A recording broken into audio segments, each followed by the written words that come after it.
मित्रों, जीपीए पाठशाला में आपका स्वागत है। लेसन नंबर 3 में हम exposure triangle, aperture, shutter speed और आईएसओ की चर्चा करेंगे।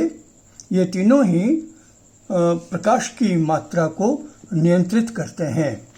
अपर्चर लेंस में स्थित ब्लेड से निर्मित डायफ्राम की ओपनिंग है जो छोटी बड़ी होती है। Larger the number, smaller the opening. Number जितना बड़ा होगा अपर्चर की ओपनिंग उतनी ही छोटी होगी। उदाहरण के तौर पर यहाँ पर ये F22 है और ये इसकी ओपनिंग सबसे छोटी है। जहाँ प्रकाश की मात्रा पर्याप्त होती है, सनलाइट में हम फोटो ले रहे हैं और वहाँ हम ये अपर्चर छोटा रख सकते हैं, 22 रख सकते हैं, 16 रख सकते हैं।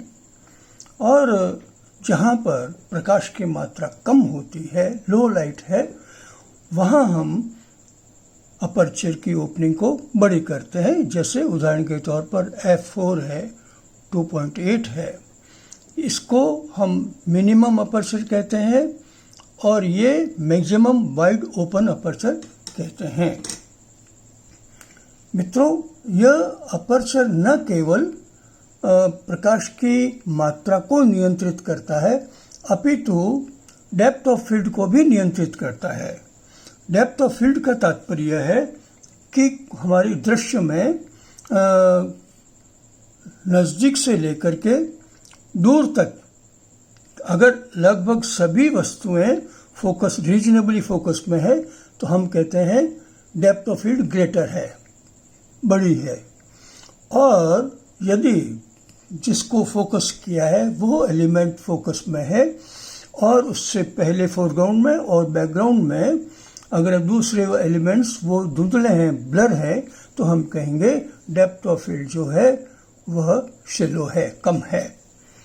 मित्रों, ये इसकी तीनों की गणना, अपर्चर, शटर स्पीड और आईएसओ की गणना स्टॉप्स में होती है। उदाहरण के तौर पर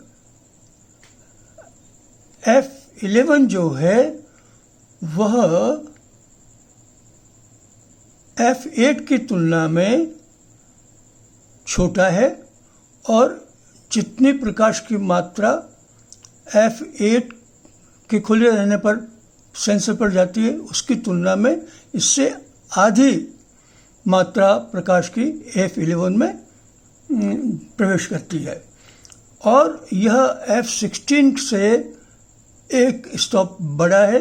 इसका तात्पर्य यह है कि F16 की तुलना में दुगनी मात्रा में प्रकाश F11 में सेंसर पर प्रवेश करता है।